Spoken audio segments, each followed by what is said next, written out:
President Trump called Kim Jong-un short and fat, but said maybe one day they could be friends. After North Korea's leader Kim Jong-un called Donald Trump old, the President of the United States responded by calling Kim short and fat. President Donald Trump traded petty insults with North Korea's Supreme Leader Kim Jong-un Sunday, but told reporters shortly after that perhaps one day, he and the North Korean dictator might one day be friends. Why would Kim Jong-un insult me by calling me old, when I would never call him short and fat? Trump tweeted Sunday after arriving in Hanoi, Vietnam. Oh well, I try so hard to be his friend, and maybe someday that will happen. Trump followed up his bizarre tweet by telling reporters that it would be a good thing for him and dictator to become friends. Might be a strange thing to happen, but it's certainly a possibility, Trump said during a press conference with Vietnam's president, adding that it would be very nice if it did. The president appeared to be responding to a statement from North Korea's foreign ministry Saturday, which warned that reckless remarks by an old lunatic like Trump will never scare us or stop our advance.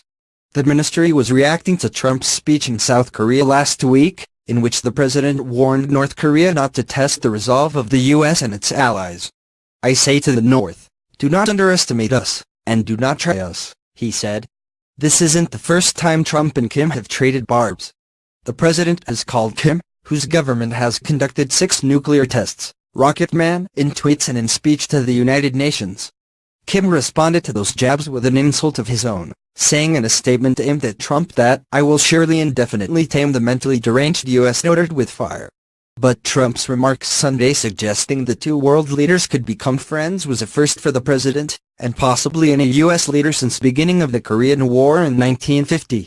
Though an armistice ceased fighting in that conflict, no peace treaty has ever been signed, and North Korea still tensely face off with South Korea and U.S. forces at the demilitarized zone that splits the Korean peninsula at the 38th parallel.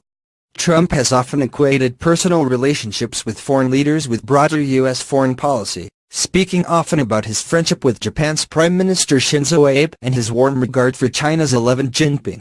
In another tweet from Vietnam, Trump declared that Obama had failed to work with Russian President